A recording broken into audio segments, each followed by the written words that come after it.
Le théâtre, c'est, comme le Renoir l'a souvent dit, c'est un lieu où ce qui est en jeu, c'est l'idée de vérité, l'idée du mensonge et de la vérité, donc l'idée par rapport au rapport entre les hommes, ou entre les hommes et les femmes entre elles également, bref, entre les êtres humains. Et comme c'est aussi...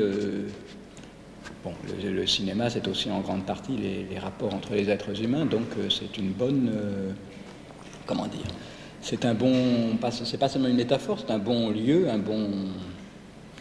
une bonne plateforme pour parler de ce qui est finalement le sujet plus ou moins de tous les films, qui est toujours qu'est-ce que c'est que la vérité? On a toujours envie de montrer des personnages qui ne soient pas des purs esprits, qui soient engagés dans un travail concret. Bon, le théâtre est un travail qui d'abord rejoint du travail de cinéma et qui était quelque chose d'agréable à montrer. Enfin, on peut essayer de montrer aux spectateurs ce travail de théâtre en train de se faire, alors que c'est très difficile de montrer le travail de l'écrivain.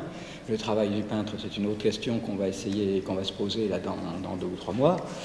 Et le travail du musicien également, c'est pas très commode à montrer devant sa partition. À la rigueur, bon, c'est un pianiste, on le voit.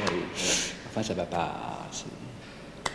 Le travail des comédiens entre eux, ou avec un metteur en scène, ou avec un auteur qui assiste aux répétitions de sa pièce, bref, ça c'est quelque chose qui peut être un événement dramatique. La preuve, c'est que même avant l'invention du cinéma, il y a déjà des pièces de théâtre qui prennent ça comme sujet. Il y a très souvent le théâtre dans le théâtre, ne serait-ce que dans Hamlet, et puis dans Marivaux et dans plein d'auteurs, et dans Corneille aussi.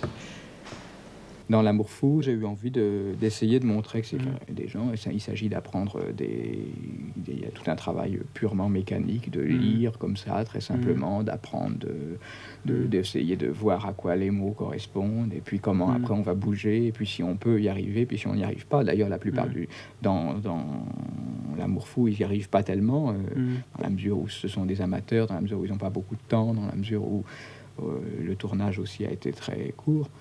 Et L'Amour fou, c'est vraiment parti du fait que j'avais vu plus d'1 an avant, c'était avant La Religieuse, donc 2 ans avant, 2 spectacles montés au théâtre par Marco, où il y avait et Bulle et Jean-Pierre Calfon. Dans la Nouvelle Vague,